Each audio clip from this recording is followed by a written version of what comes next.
All right, we're here. Yay! All right, so super excited because I'm going to finally present to you my TEDx talk. Now, maybe some of you have already seen it. I didn't do a lot of promoting of it because I felt some shame around it and felt embarrassed by it because it wasn't the quality I was looking for. And if you watch it, you'll see that there's, it's not as professional. There were some AV issues on that day, and I'm one of those that it affected. I let it go. I did the TEDx talk in November of last year, and it wasn't until March that they were uploaded, and it's taken me till now to finally say, you know what, I'm ready to talk about it. I'm ready to share it with you. So what we're going to do is we're going to watch it together and and see what did show up. And I feel like with this kind of distance, I can appreciate so much more. I'm talking hours and hours of my life. Every word you hear was intentional. Every part, I put it in there with love, there was a reason. They only give you so much time, and so I knew that I also couldn't deliver the way that you see me deliver here, because I needed to have, every sentence, we studied it. I studied it. I looked at it. I looked at every word. I made sure that this is exactly what I wanted to say. So let's do the screen share and we'll begin to watch it together. Oops, let me get something up here. 1 second, actually, I did not set this up perfectly. All right, so screen share, ready? Here we go. So here it is. I'm gonna open it up so you can see it with me and press play, and we're gonna walk through it together. So I'll stop it and talk about kind of why I said what I said, and again, give you fuller context to what's happening. If you are willing and able, connect with the person next to you, turn to the person next to you and ask, would you hold my hand? Say yes or no, give no other response. Now, let's go through this a little bit. Yes, I started off the whole talk with touch. Okay, obviously, you saw that one coming, right? I hope you did, because that's what I do. So I really wanted to engage the audience around this. What does touch mean? I wanted them to experience it for themselves. I wanted them to have thoughts about it, because when you invite someone to do something, of course, all of us have our human experience, our opinions. And so again, the invitation was set, and they're hearing about touch through me. So of course we're going to do this touch thing. And that's some components to this question. I asked them first to ask each other. Really important, right? It's establishing some foundation for consent, and for something that we often don't do. We often don't ask someone when they're near us if we can touch them. So that was really important. Also acknowledging the boundaries. Most of us walk around on this earth in work, in life, and family, and we aren't always conscious that we're either really close to people or really far away, and just giving them those spatial dimensions so that they can see, wow, I am sitting next to two people, most people there. And what is that like? Where, I am within arm's reach, hand's reach of touching any of them. So it's kind of this moment where we also look at each other like, hey, hi. And hopefully they asked. I couldn't go around. I wasn't policing and making sure everybody asked. I'm sure some people just probably put their hand out, probably felt obligated to just do the thing. All right, she said the thing. If I don't do it, I'm going to be shamed, or, people are going to look at me, or people are going to know I'm not participating. I definitely didn't want that to happen, but again, we live in a world where a lot of us feel coerced and obligated to participate when we don't want to. But anyway, the invitation was set. I said they could say yes or no. Now, there are two different ways I could have asked this question. This is where it was really tricky for me. I could have said, would you hold my hand? Or I could have said, may I hold your hand? Wait, would you hold my hand? There's actually many different ways. Would you hold my hand? Or would you like for me to hold your hand? Or may I hold your hand? Do you hear the distinction? Even for me right now, I probably need to see it written out. And there was a reason why I chose, would you hold my hand, instead of may I hold your hand? One is permission giving, which is the one that I chose. The other one is, more of asking for their consent. And in some circles, it's always best to ask somebody, like, if it's like, for example, you're here in front of me, right? And we're going to give each other a hug. Like, it's really good to ask somebody, would you like a hug? Because that allows them to say yes or no, and it's about them. But in this case, I really wanted people to have an experience with my words and with themselves. I wanted them to know what was going on inside them, because often with touch and when we're beginning this discussion, we don't have a good sense of what's happening in our bodies. So I wanted them to think about, do I really want to ask this question? What does it feel like for me to say, would you hold my hand?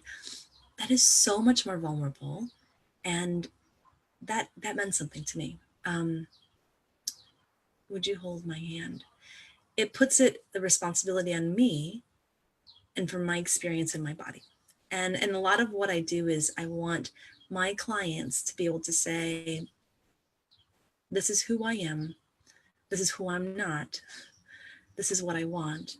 Would you do this for me? That feels really heavy. So again, the vulnerability of opening up and asking maybe a stranger, maybe a coworker, maybe a friend, would you do this? So again, the question was given. Trying to think if there's anything else I want to say about that. No, I think we're ready to continue.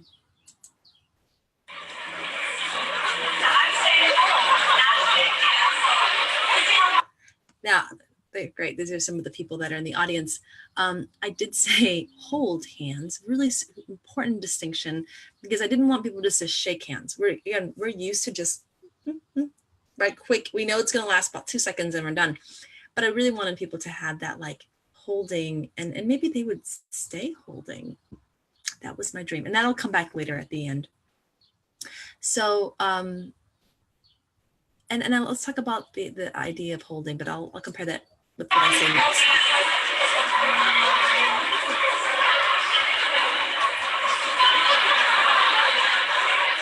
Was that uncomfortable?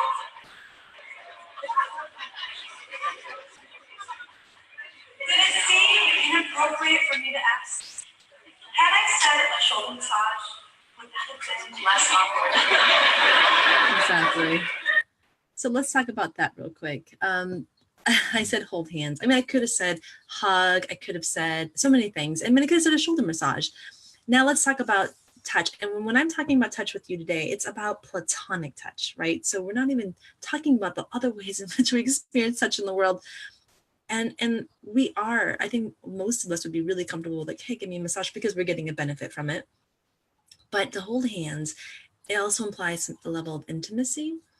Some of us, again, we have sweaty palms, we get uncomfortable, and like it's more vulnerable, it's more intimate than even a shaking of hands, of course. So I wanted to invite that. I wanted to invite this, like, and it can be non-romantic. So let's hear more.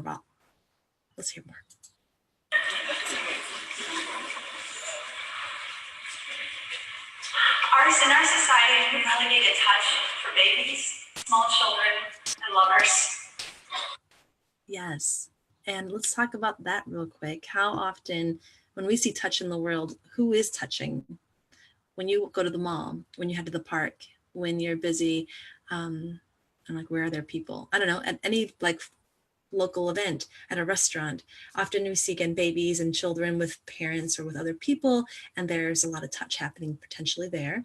And then, of course, we expect it from couples, right? Like they're snuggling up but how often do we see touch when it's not? And it's not with either of those two groups in our society. We don't see it often. And if we do, so maybe it's a quick hug. And I live in San Antonio, so there is a little bit more touch here, I think, just because of the Latinx roots and culture. But still, it's not something that we see a lot of. As a professional platonic touch and cuddling specialist, people pay me to experience touch. Now, I'd like to address how I named myself. I'm a platonic touch and cuddling specialist. I don't usually use that I'm a professional cuddler. I don't usually use other terminology. And the reason for that is because I really want to uplift, and I'm already doing it. I want to bring this industry to the light and bring it up and upgrade it into a way that we really do see that this work does require a speciality that requires knowing how to do the work. And that it's not just about cuddling. I want to create a really brave space for people to come and to experience touch in all its facets within the Platonic realm. Again, cuddling it's very limiting. Cuddling has a view of just like two bodies up against each other, but there's just so much more ways to connect that don't include cuddling. And so, yeah, I'm Platonic touch and cuddling specialist. This industry is growing because people are realizing that it's really difficult to access Platonic touch. So, what's Platonic? Is it difficult for you? I mean, I said the thing. I believe it completely is difficult. And again, I put the question back on you. Do you have places? Do you know who you can talk to? Do you know where you can access Platonic touch without it meaning anything, without it harming or hurting your relationship? Is that something that you have? Platonic touch? Platonic touch is a touch that's kind, gentle, present, and it's definitely absent of romanticism and our sexual intention. Super important there. I really wanted to define Platonic touch because, again, many people don't even know what the word Platonic means. It does have a history of something, around Plato and back in the day, like, thousands of years ago. But now we use it as a friendly type of experience with another human being. We're friends, or it's Platonic. And I specifically wanted to make really clear that it is meant to be non-romantic. I have had clients that have asked me to, like, would you please like pretend that I'm your boyfriend, or like that we're lovers, but not sexual, but like, can you say that you want to be with me, that I'm your everything, that let's run off together and go off to an exotic island. I've had those requests, and I've had, again, clients that just really want to feel into that romantic space, which is super juicy and wonderful. And that's not what I do. I know. Are you bummed? Just kidding. I'm just kidding. Yeah, maybe for some of you that is kind of a bummer. And yeah, even like there's probably a need for those kind of spaces in the world too. So not romantic and not sexual. And again, it's super important that those needs are met if you have them. And that's not what I do professionally. So let's continue. It's not the kind of touch that makes it platonic. It's the intention behind it. So yes, not the kind of touch, but the intention. So let me unpack that a little bit. When you and I experience touch, I can give you a hug, and it could be, my goodness, there's so much that can be in a hug. It can be, hey, I missed you, whatever. It can be, I care about you. You are so important to me. You're my, or it can be, oh, I love you so much. Or it can be, I just want to get naked with you. And that could be, it can look on the surface the same way. So it's really important that when clients show up for a platonic session, that they understand that it's not only what we do. Like, you can look at it and go, oh my goodness, they're really cuddling very closely and the bodies are like smashed up against each other. And it can still remain really platonic because the intention there is nurture and care, compassion, and an unconditional love and acceptance. That's what I'm talking about. And that's where we're needing to change our understanding around touch, and that it's the intention and not what it looks like. So, examples, right? What does it look like? It's like something you're doing right now. It can be as simple as holding someone's hand, all the way up to a full embrace, where I'm holding the client and the client is holding me for an extended period of time, and everything in between. So we're going to leave it here for now. And again, I'm thrilled that you can be here with me to be able to explore my TEDx video together, because again, there's so much to unpack. There was so much here in every sentence, everything mattered. I really want for you to understand my heart with what I said, and let's just get real with it, right? And also for me to get over some of my own feelings of shame and embarrassment with how the video came out. You know, it's easy to be critical, and now finally love it and embrace it for what it is, and then yeah, just let's do this. So I love you all. Thank you so much for joining me. If you made it this far, and hope to talk to you on part 2. Be watching it.